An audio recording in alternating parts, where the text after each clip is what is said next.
The palace of Arvalis shone like a jewel in the sky.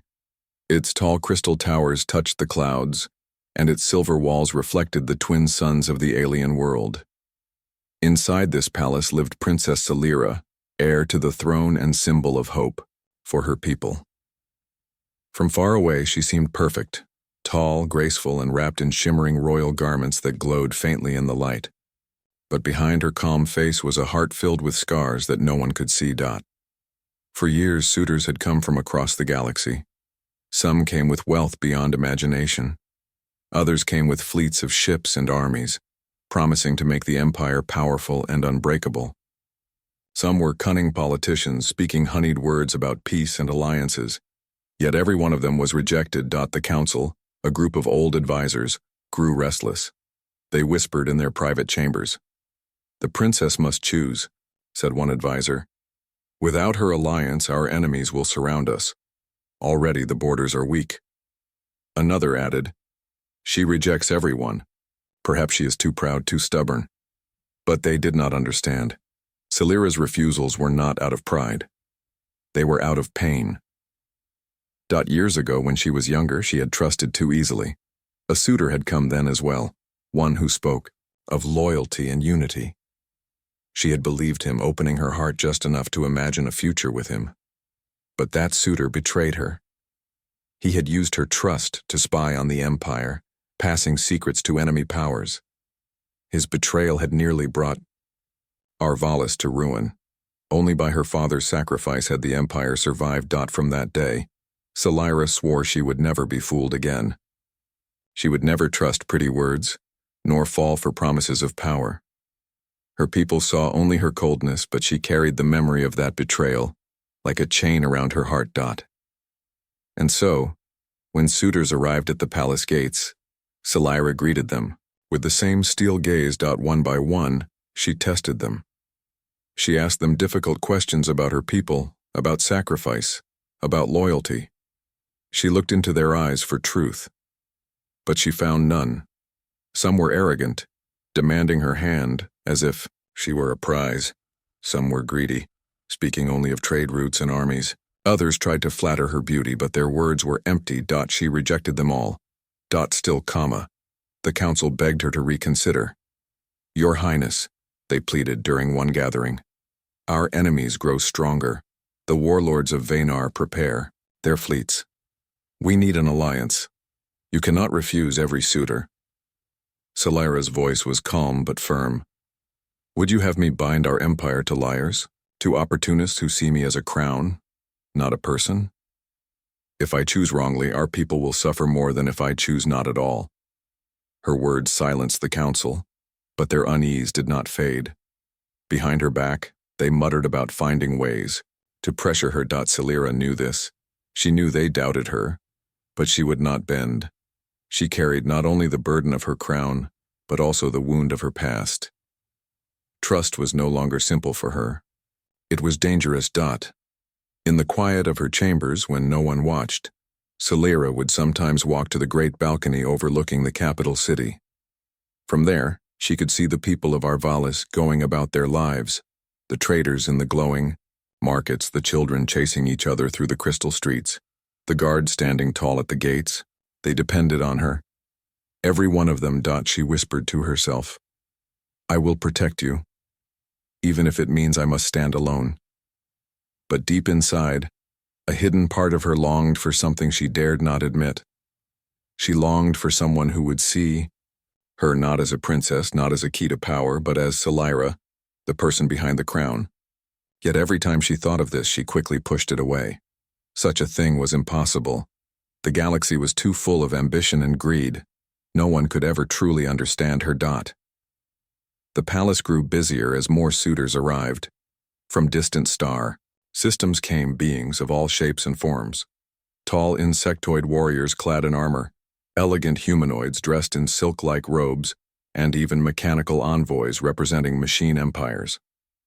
Each one declared their intentions boldly, but Celira's sharp eyes caught the hunger behind their smiles. She dismissed them all. One evening, after rejecting a particularly arrogant suitor who had threatened to take her empire by force if she refused him, Salira sat alone in the throne room. The vast chamber filled with glowing crystals and banners of her family's crest felt colder than ever. She pressed her hand against the armrest, her thoughts heavy. "How many more must I face?" she whispered. "How many masks must I tear, way before they leave me in peace?" Her question hung in the air, unanswered. And yet fate was already moving. Beyond the palace, beyond the shining towers of Arvalis in the depths of the galaxy, a human envoy was making his way toward the Empire. He was not a prince, nor a warrior, nor a leader of fleets. He was a simple man named Marcus Hale, sent by Earth's Council as a representative. His people were young compared to the ancient empires, barely stepping into the wider galaxy. Most saw humanity as insignificant. But Marcus carried something rare. Not power, not wealth, but a kind of honesty that few understood until they saw.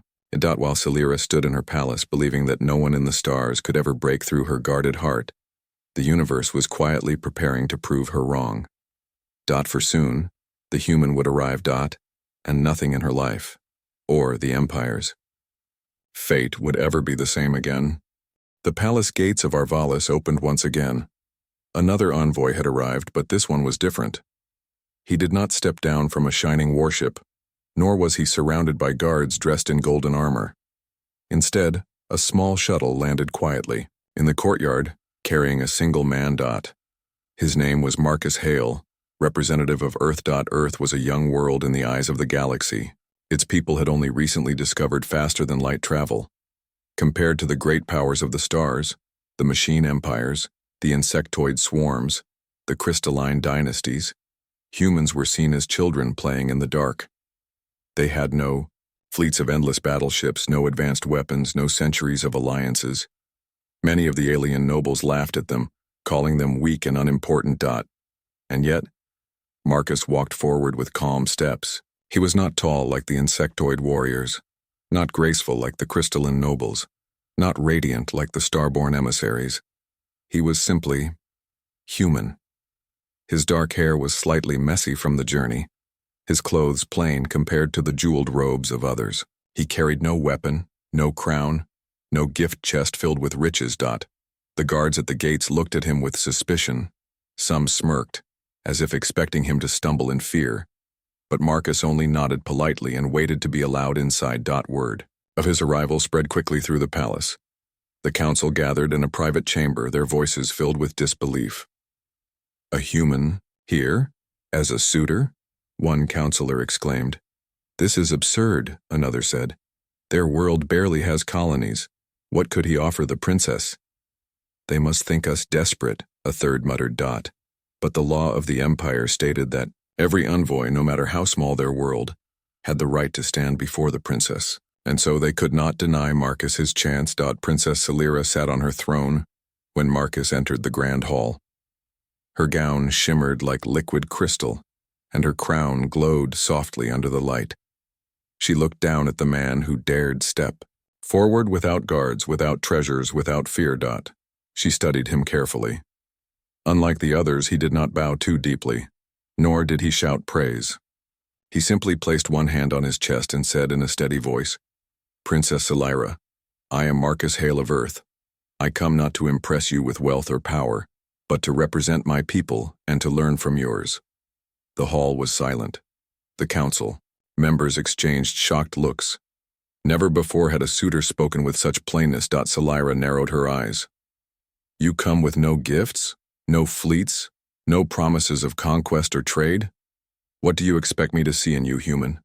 Marcus met her gaze. His eyes were calm, steady. "I expect you to see only what is true, nothing more." The council erupted in whispers. Some laughed quietly.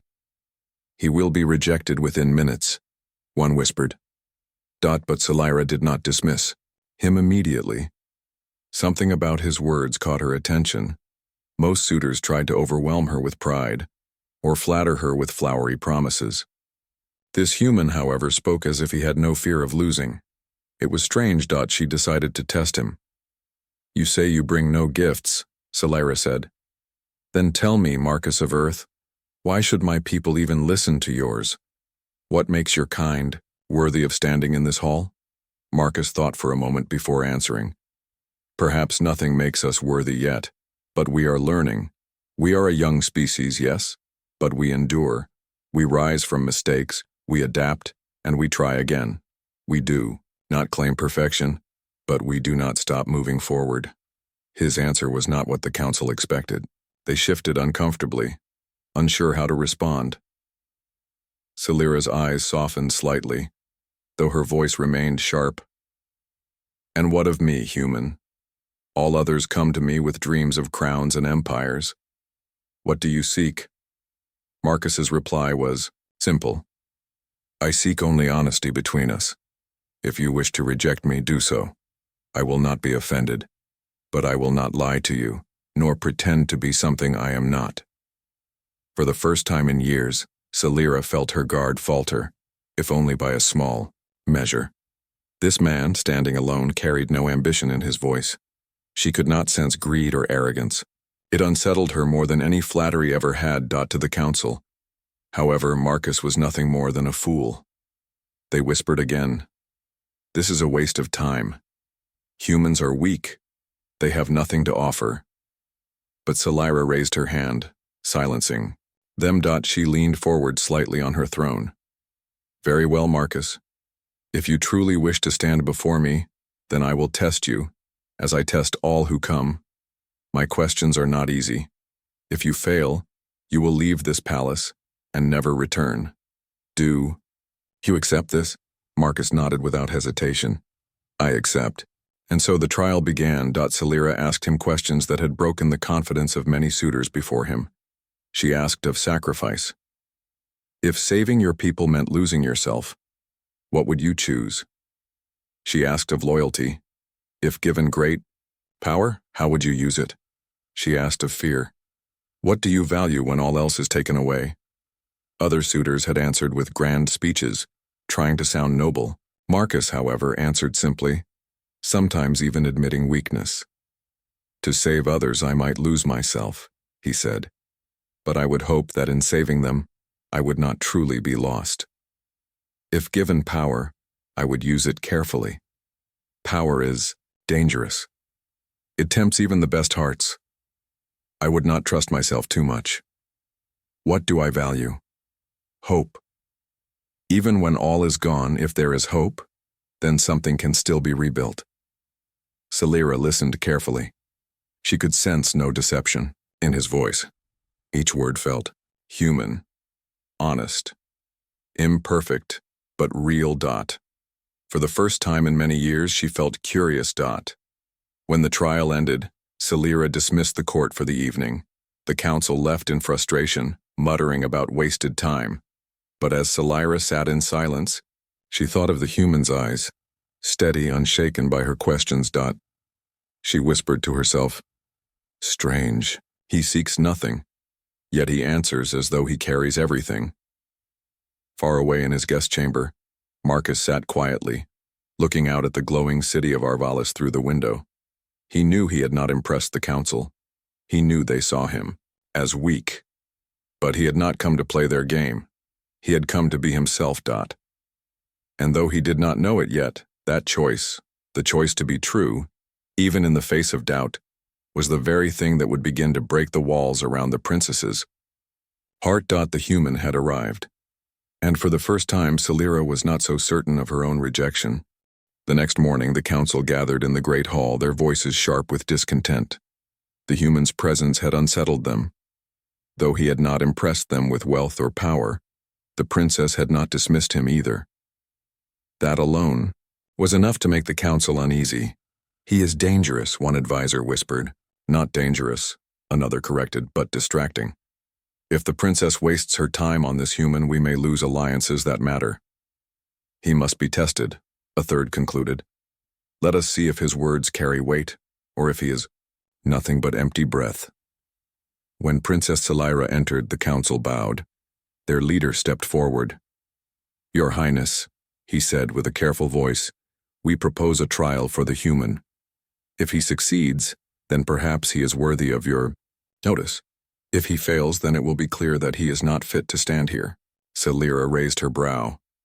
And what trial do you suggest? The council's leader smiled thinly. The Emberstone. A quiet murmur swept the hall. The Emberstone was no ordinary jewel. It lay hidden in the ruins beyond the storm wastelands, a place filled with deadly winds and shifting ground. Many suitors had attempted to retrieve it in the past, hoping to prove their strength. None had returned. Celira studied the council. She understood their game. They wanted the human gone. If he refused the trial, he would appear weak. If he accepted, he would likely perish. Either way, the council would be rid of him. Her gaze shifted to Marcus. He stood calmly, his hands at his sides. His eyes did not flicker with fear, though he clearly understood the danger. It is a foolish test, Celira said coldly. Many have died for that stone.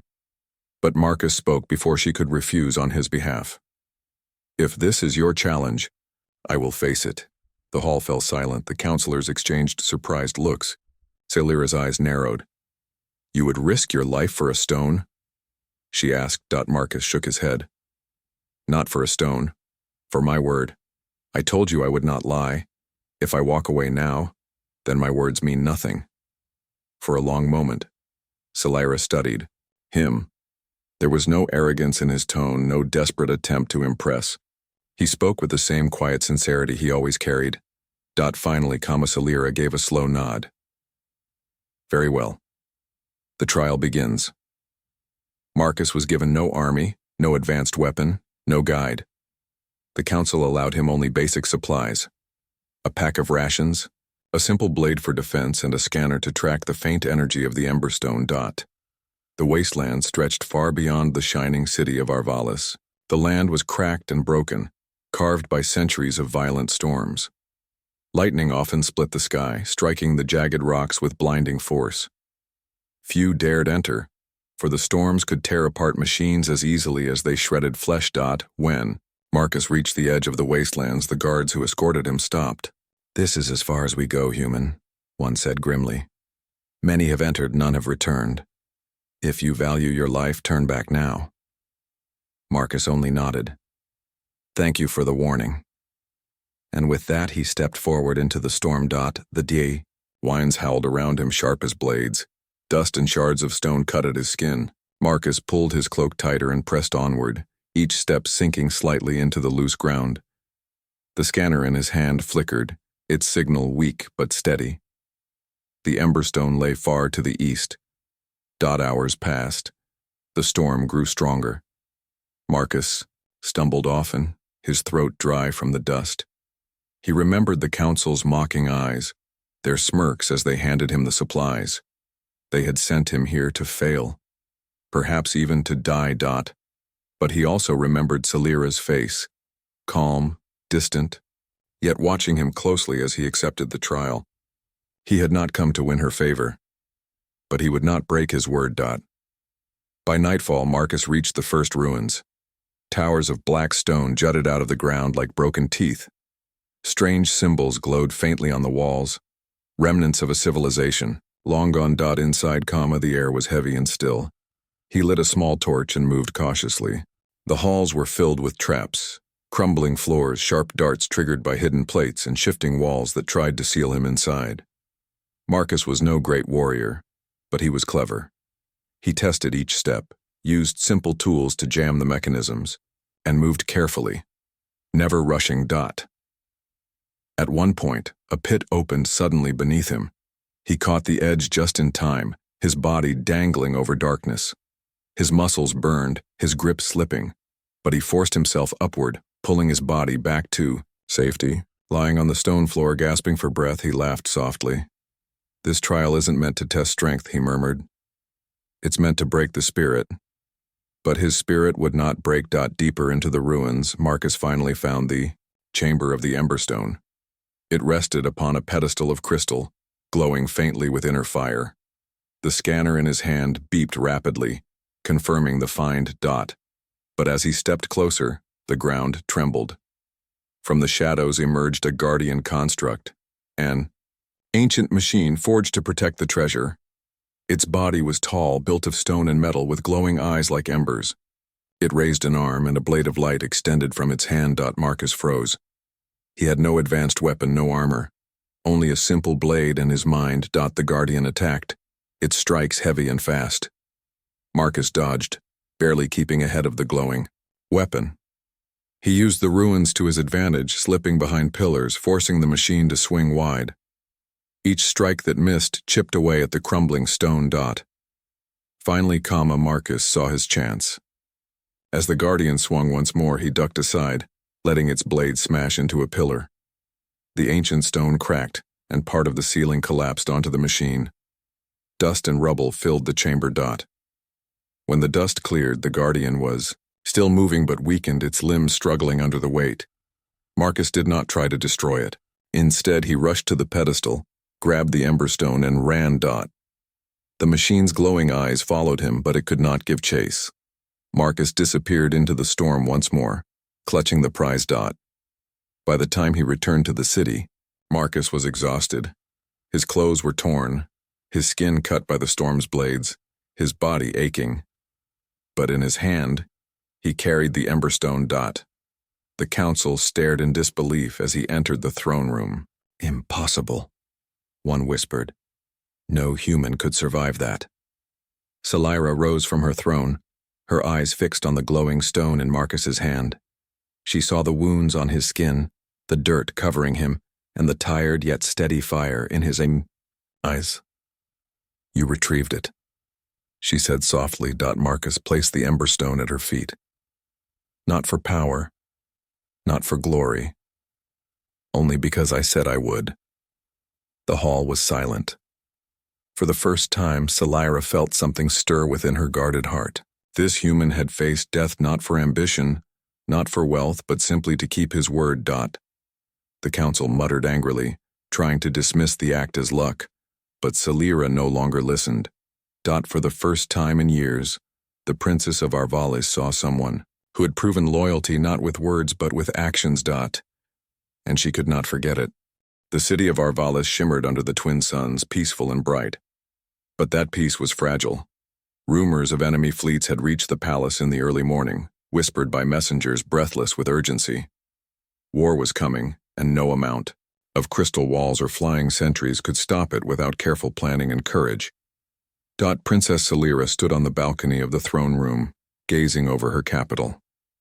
The people below moved in orderly patterns, going about their daily lives, unaware of the looming threat. Her mind, however, raced with strategy and worry. The council had grown tense, urging her to take immediate action, but she could see clearly that most of them were unwilling to risk their own lives or fortunes. And then there was Marcus Hale, the human who had completed the impossible trial of the Emberstone. He had returned just hours earlier, battered and exhausted, yet standing tall and determined. Salira's eyes found him immediately. He did not boast. He did not demand reward. He simply observed, quietly assessing the palace defenses, the readiness of the guards and the morale of the soldiers. "Marcus," Salira called, descending the steps to meet him, "your actions in the wastelands have proven something many others could not, but now I fear that our troubles will test you further." Marcus met her gaze without fear. "I expected as much, Your Highness. I am ready to help in whatever way I can." Salira paused, studying him. His calm resolve, his quiet determination, it was unlike any she had seen in the galaxy. Humans were young, their technology limited, yet here he was, ready to stand against threats far greater than he could face alone. Before she could speak further, the alarm bells rang. Red light flooded the palace corridors. The enemy fleet had arrived. Ships as black as obsidian and shaped like jagged mountains filled the sky above the city. Their engines roared, sending vibrations through the palace floors. The council panicked. Advisors ran to communication terminals, shouting orders and issuing commands, but many soldiers froze, unsure of where to begin. Salira, however, did not waver. She turned to Marcus. "This is what I feared, but I believe you can help us. Will you stand with me?" Marcus nodded. "Always." Together they moved to the command room. The palace was not designed for modern warfare, but its towers offered strategic vantage points. Marcus quickly assessed the situation, giving calm and simple instructions to the soldiers. His human mind approached problems differently. He did not rely on massive fleets or elaborate machinery. He relied on observation, improvisation, and clear thinking. Salira watched, amazed. He directed soldiers to the highest towers to fire energy projectiles at the enemy's advancing ships. He organized small groups to set up traps in the city streets using everyday objects in the terrain to slow the invaders. He even guided pilots to use unpredictable flight patterns, confusing the enemy and buying precious time. The council, initially skeptical, soon realized that Marcus's guidance was effective. The enemy ships faltered, and some began to retreat after unexpected losses. The city's defenses, once chaotic, now worked in harmony. Even so, the enemy was strong, and the palace walls began to tremble under bombardment. A blast shattered a tower near the royal garden, sending debris flying. Soldiers screamed and fell back. Salira's heart pounded. She had never felt so helpless, yet she could not show it. She turned to Marcus, voice trembling slightly despite her effort to stay composed. "We may lose everything. The walls will not hold forever. I need you to stay by my side. Not as a soldier, but as someone I trust." Marcus looked at her, understanding immediately. There was no command in her words, only a plea, a request born of fear and hope. "I will stay," he said softly. "No matter what happens, I will not leave you." Salira's eyes misted. She had rejected countless suitors across the galaxy, but here she was asking for help in a way she had never asked before. The vulnerability in her voice startled her, but she could not deny it. In this moment, she realized something profound. Trust was not given lightly, but it was what could save them now. The battle intensified. Enemy ships broke through the outer defenses, landing troops near the city gates. Marcus guided small squads through the streets, using barricades and traps to slow the invaders. He worked tirelessly, moving alongside the soldiers, showing them strategies that no one in the council had considered. Salira followed, her mind racing. She did not fight like Marcus, but she commanded, directed, and inspired. She shouted orders, moved through the chaos, and kept the soldiers motivated. Her presence reminded them that their princess was not a distant ruler, but someone who understood fear and danger, someone who shared their struggle. Together, Marcus and Salira became a force the enemy did not anticipate. While the invaders had expected a fragile city defended by frightened soldiers and a princess in a palace, they faced something entirely different: unity, courage, and cunning. In one narrow street, a group of enemy soldiers cornered Marcus. He had no advanced weapon, only his blade and quick thinking. He used the buildings as cover, leading them into a trap he had set earlier. The invaders fell one by one, caught by their own overconfidence. Marcus's heart pounded, but he kept moving, never hesitating, never stopping. Salira watched from a high balcony. Her chest tightened with a mix of fear and admiration. This human, so small in the eyes of the galaxy, was turning the tide of battle. Hours passed, and the enemy began to falter. Their coordination was broken, and their numbers diminished. The city of Arvalis, though battered, still stood. Marcus and Salira had inspired not only the soldiers, but also the people. Civilians helped where they could, bringing water, supplies, and morale to the weary fighters. Finally, the enemy retreated, their ships vanishing into the sky like shadows fleeing the sun. Silence fell over the city.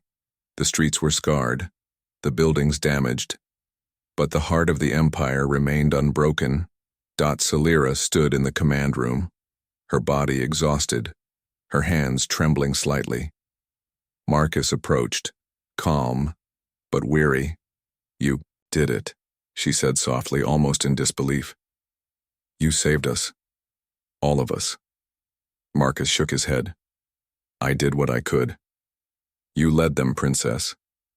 They followed you because you were brave, because you believed in them. I only helped." Salira stepped closer, her eyes searching his. "No, Marcus, you did more than help. You stood beside me when everyone else ran. You trusted me when the council doubted. You—" She paused, swallowing her fear. You gave me a reason to hope. Marcus met her gaze steadily, a gentle smile on his face. Then we have hope together. Her heart fluttered in a way it had not in years. She had asked for help, and he had answered, not as a suitor seeking reward, but as a companion in the truest sense. She realized that trust could be earned, even in the most impossible circumstances, and that sometimes it came from the most unlikely places. That night, as the city recovered, Celira found a quiet moment. She stood on her balcony again, the twin suns now setting, painting the sky in shades of orange and violet. Beside her, Marcus stood silently. I never thought I would ask this of anyone, she said softly. But I need you to stay. Not just for the city, not just for the empire, but for me. Will you? Marcus turned to her, eyes sincere. I will stay, Princess Celira. I promised you before, and I promise again. Whatever comes, I will not leave your side. For the first time, Celira allowed herself to breathe freely. The walls around her heart, built from years of betrayal and fear, began to crumble. She had rejected countless beings across the stars, but this human had shown something no other had: courage, honesty, and loyalty, without expectation. And she realized, quietly but clearly, that some bonds were stronger than any title or crown, stronger than any weapon or army. Marcus's presence was no longer just a curiosity. It was a lifeline. The city of Arvalis had survived, but more importantly, the princess had found a human who had earned her trust, the first step in a story that would change everything. The dawn broke over Arvalis with a soft, golden glow. The city still bore the scars of the recent attack: cracked streets, damaged towers, and scorched walls. But the people moved with a renewed energy. They had survived, and they owed their survival to more than just strategy and weapons. They owed it to courage, leadership, and the unlikely partnership of a princess and a human. Princess Celira stood on the balcony of the palace once more, the morning light casting her long shadow across the courtyard. Her gown shimmered with a faint blue hue, reflecting both the pride of her people and the weight of her responsibility. Beside her, Marcus Hale stood quietly, surveying the city with calm eyes. Despite the exhaustion etched on his face, there was a spark of determination in his stance. The council had gathered in the throne room, still uneasy after witnessing the events of the previous day. Many could not accept that a human, so small, so inexperienced in the ways of galactic politics, had contributed more to the Empire's defense than the most seasoned generals. They whispered among themselves, questioning, doubting, and occasionally sneering. Celira turned to them, her voice steady and firm. Do not underestimate him, she said.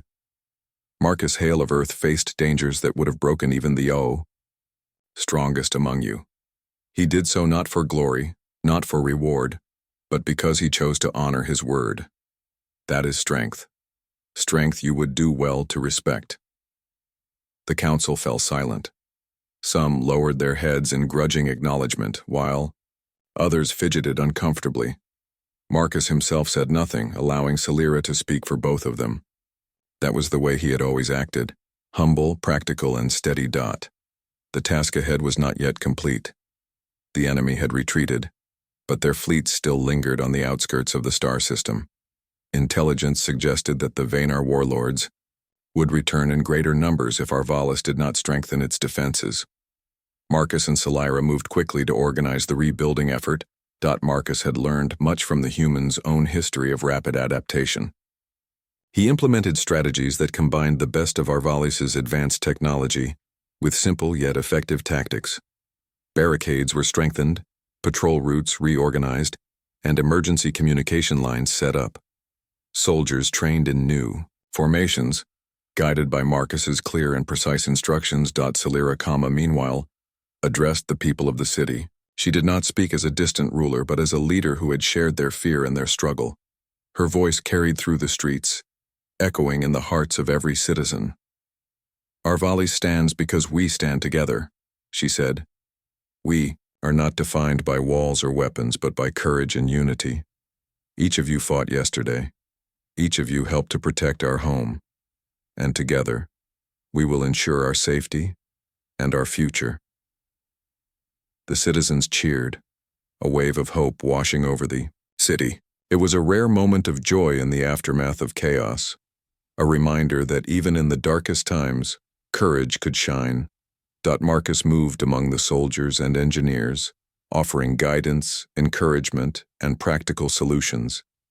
He demonstrated how to reinforce the city's gates using materials that were already on hand. He taught the pilots new maneuvers that maximized their limited fleet's effectiveness. He encouraged small teams of citizens to support the soldiers with supplies and communications, creating a network of cooperation that no enemy could easily disrupt. For Scifi, watching Marcus in action was a revelation. Humans, despite their inexperience in galactic warfare, possessed a combination of ingenuity, resilience, and determination that no amount of advanced technology could replace. He adapted quickly, thought creatively, and inspired those around him to perform beyond what they thought possible. "Marcus," she said quietly, stepping beside him as they surveyed a training yard, "you see the world differently.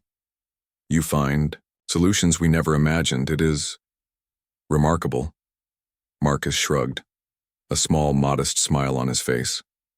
"I only try to help where I can. You have the people and the will. I merely guide what is already there."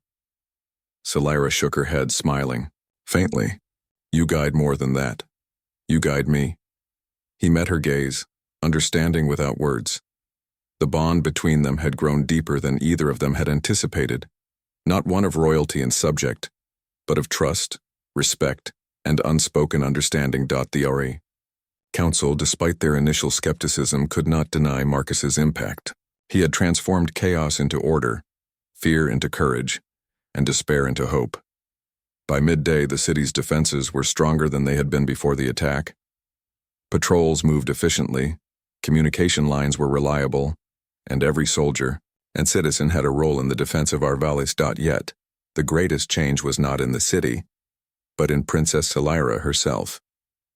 For the first time in years, she felt a sense of partnership, a trust that went beyond titles and bloodlines. She realized that her heart, long closed to others, could open, carefully, cautiously, but without fear of losing herself. Marcus had earned her trust, not with flattery or gifts, but with honesty, courage, and loyalty. That evening, as the twin suns set and painted the sky in deep shades of red and violet, Scifi found herself alone with Marcus on the palace balcony. The city below was quiet, the aftershocks of the battle fading into the night. "Marcus," she began softly, "yesterday, I asked you to stay, not as a soldier, not as a guest, but as someone I trust. I cannot explain how much that means to me." Marcus looked at her steadily. "I promised, and I will keep that promise. Whatever comes, I will not leave your side." Scifi took a deep breath. "All these years I have rejected countless suitors.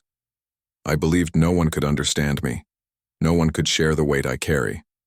But you have shown me that trust can exist, even when it seems impossible. And I am grateful more than I can say." He nodded, silent for a moment, understanding the depth of her words without needing to speak. Words were often unnecessary between them. Their actions and shared experiences had spoken louder than anything else ever could. The council, seeing the bond between Scifi and Marcus, began to realize the truth of the situation. It was not wealth, fleets, or titles that secured the future of the empire. It was courage, loyalty, and the willingness to act when others hesitated. Marcus, a human from a young and untested world, had demonstrated qualities that no other suitor had. Scifi addressed them again, her voice firm and confident. "Let this be a lesson. The galaxy is not conquered by fear, nor held by wealth alone. It is held by those who act with courage, honor, and loyalty. Marcus Hale has proven that humanity, though young, is capable of greatness. Respect him, Not as a servant of your plans, but as a partner who stands for the same values we hold dear. The council fell silent. Even those who had doubted him now bowed their heads, acknowledging the truth of her words. In the weeks that followed, Marcus continued to work alongside Scifi and the council. Together, they reinforced Arvalis, trained the soldiers, and prepared for future threats. The citizens looked up to both of them, inspired by the combination of royal authority and human ingenuity. The city recovered faster than anyone had expected, and the Empire's reputation grew across the stars. Yet, through all the planning, training, and rebuilding, Scifi and Marcus shared quiet moments of understanding and connection. They spoke little, often exchanging glances that conveyed trust, respect, and something deeper, a bond that transcended worlds and species. One evening, as they watched the city lights twinkle beneath the stars, Scifi finally spoke the words she had kept in her heart for so long. "You changed everything, Marcus," she said softly. "Not just the city, not just the Empire, but me. You showed me that trust is possible, that courage is not limited to any one species, and that even someone from a distant world can stand beside me when all others fail." Marcus smiled faintly, his hand brushing against hers. "I only did what any friend would do. But I am glad I could be here, Scifi, and I am glad I could earn your trust." For the first time in years, Scifi allowed herself to smile freely, without armor or pretense. The walls around her heart had begun to crumble, replaced with something stronger: hope, understanding, and a partnership that would endure. Arvalis had survived because of courage, ingenuity, and loyalty. The princess had found a companion in Marcus, a human who had proven that greatness often comes from the most unexpected places. And the galaxy would remember that when a human stood beside a princess, they could change the course of history. Together, as night fell, the stars above Arvalis shone brighter than ever, reflecting the bond that had been forged in the fires of danger and the quiet moments of trust. Together, Scifi and Marcus looked toward the future, ready to face whatever challenges came next, side by side, as allies, as friends, and perhaps as something even more.